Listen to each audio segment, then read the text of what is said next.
All right. About to get into another one of the brothers. Yeah. One of the brothers that was sitting on the Senate seat. You clicking them boys. I think I might still have a picture of it for you. Let's see. Yeah, one of them brothers.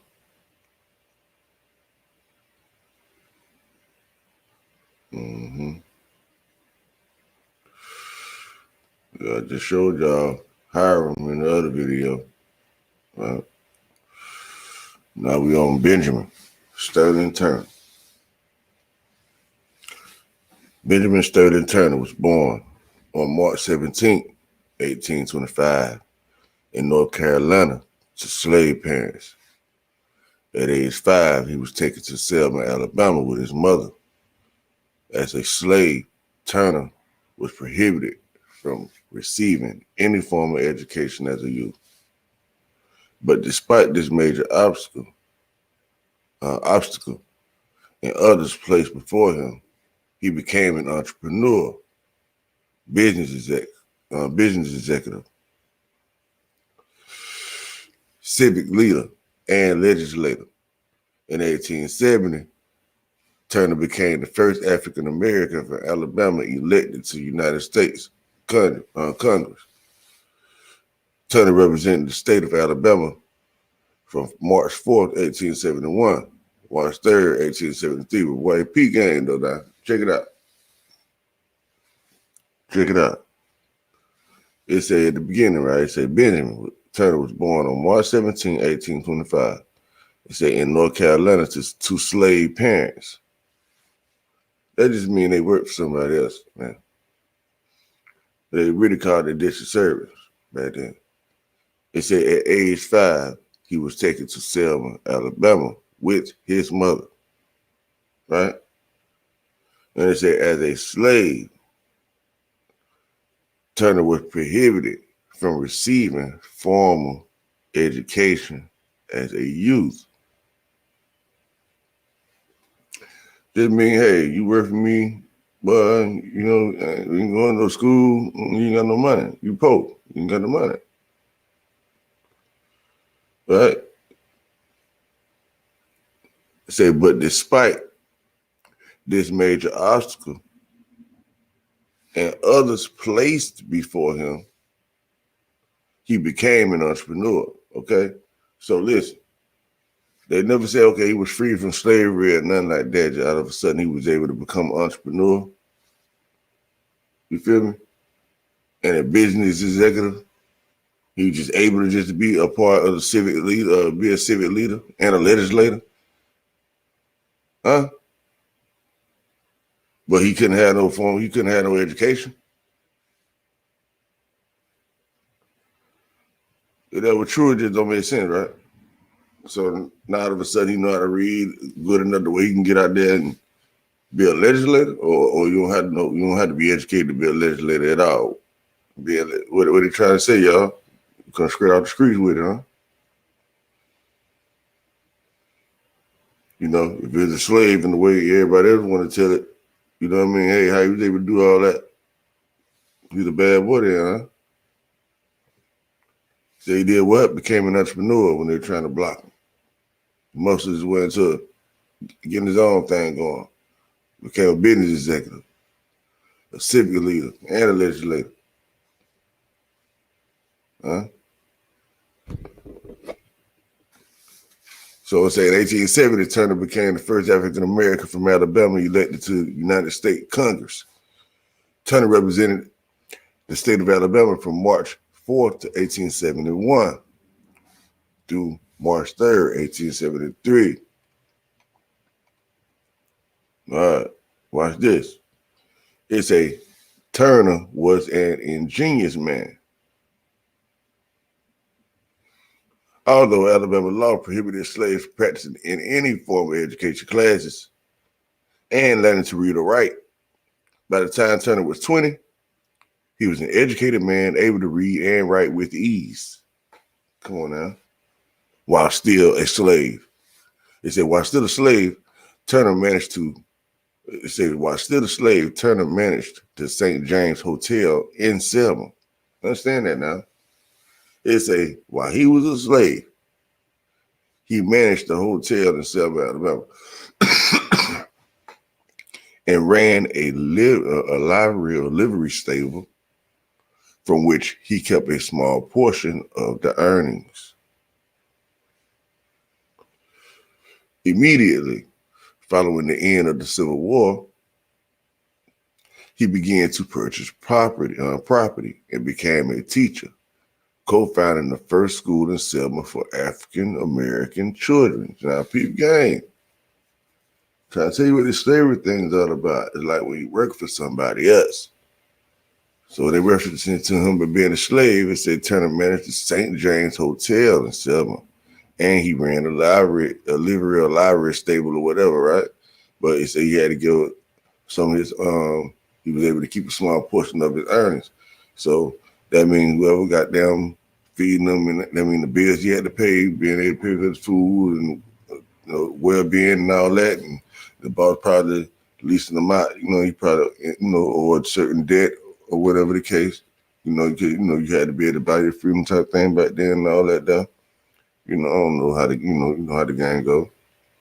Because they always tell you all the time that somebody was able to buy their freedom or whatnot. So I guess it just, I guess that means get to the point where you can start doing your own thing where you off, where you can take care of your own lights and food and all this type of thing. You understand? That's just how the game went. So basically, like, you couldn't save no money because you had to pay your bills. Kind of like how it is right nowadays, right? People go to work, you know what I mean? They, even though it seems like you're getting all the money, but the boss just ain't paying your bills for you. You're getting all the money, then you got to go pay all your bills, and then next thing you know, you're left with a small portion of what you had got paid, right? It's the same thing. So that's how you got to look at it, all right?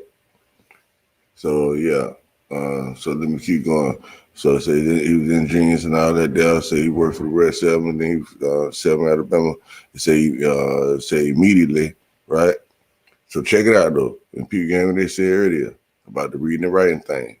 They say he couldn't learn how to read and write and all that there, but say by the time he was 20, he knew how to read and write. You know what I'm saying? He knew how to read and write with ease while still a slave. And then that was a comment. Then they say Turner managed the St. James Hotel in Selma, Alabama. So that's that's his slavery. And he ran a livery stable, which he kept a small portion of his earnings. Immediately following the end of the Civil War, he began to purchase property. All right. So immediately. So y'all started telling everything, everybody got going, all this land out here, all this property out here, man, let me get some of this money. That's what he was thinking, like, huh?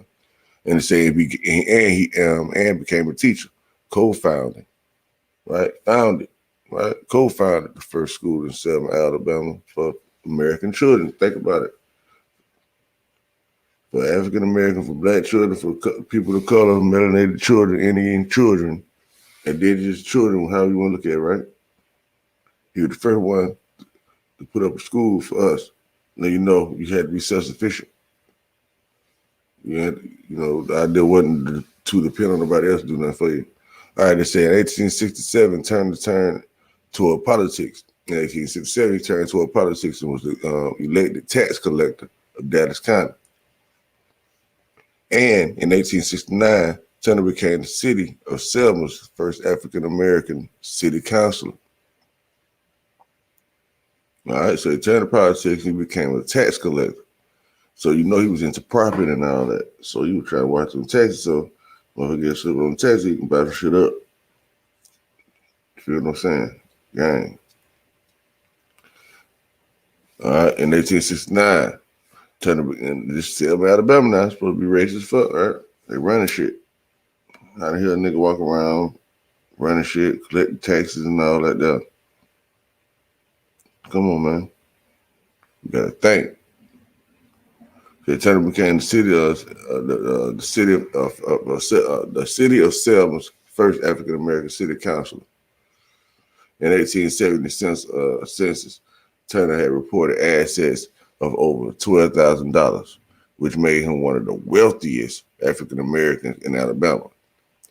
See, the thing about it is they be playing the word game. Nah, he was the wealthiest person in Alabama, period, and happened to be a man of color. Right? That's what's really going on.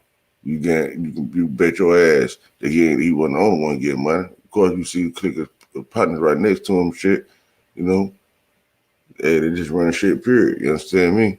So don't let these motherfuckers try to finesse it with all the slavery talking, all the other crazy ass shit they be talking.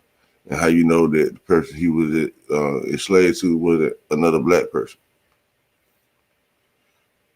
You know what I'm saying? So, come on, man. You can't get lost in their narratives. All right? So, listen. Because they already giving you the game, then you know that niggas run around being free as fuck. Anyway. So, what the fuck more can I tell you? They got 12 racks. You know. Hey, way back then. Listen. It said, which made him one of the wealthiest African Americans in Alabama. The whole Alabama. Additionally, in 1870, Turner was unanimously, how you say it, right, nominated to be the Republican candidate from Alabama's first congressional district, which included Selma and a large portion of the Black Belt region in West Central Alabama. It say on November 8th, 1870, Turner defeated Democrat Samuel J. Cummins to claim his seat in the 42nd Congress of the United States. All right, it say on November 8th, 1870, Turner defeated Democrat Samuel J. Cummins to claim his seat in the 42nd Congress of the United States. The Republicans taking over. It's the niggas, man. The Republicans doing their thing. It said while serving in the U.S. House of Representatives, Turner sought financial aid for Alabama to rebuild the devastation caused by the war between the states. He introduced bills to remove legal and political restrictions imposed on former Confederates and the elimination of the tax on cotton, arguing that the tax was unconstitutional because it singled out a specific cash crop.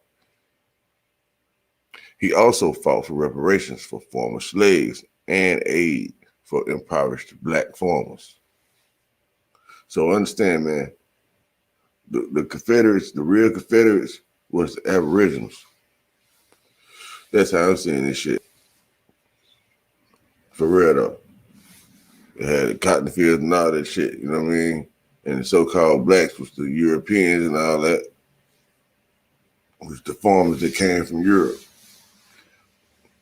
You know, and actually the white folks too.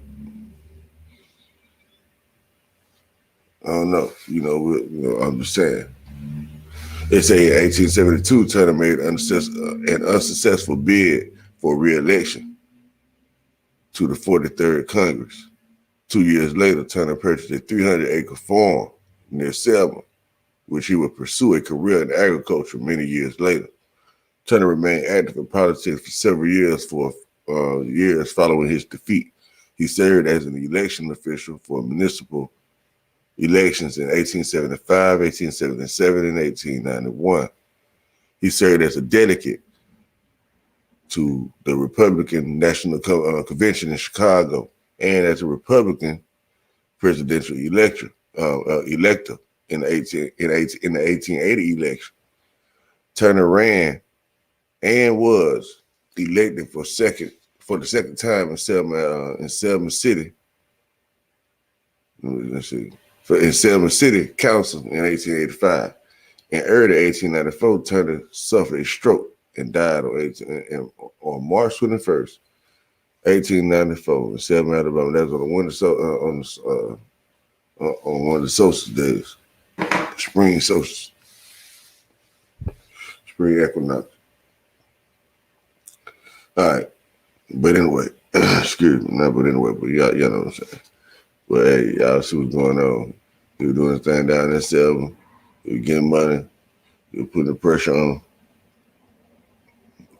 Yeah, shit, dude.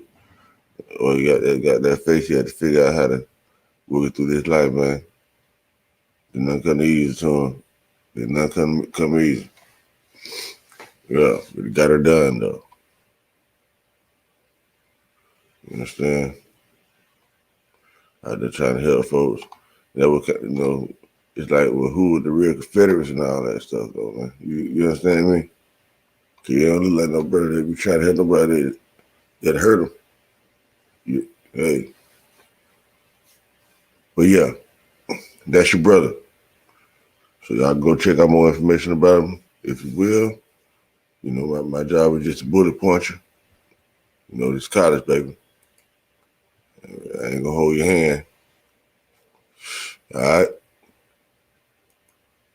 So that's the end of this one. Peace.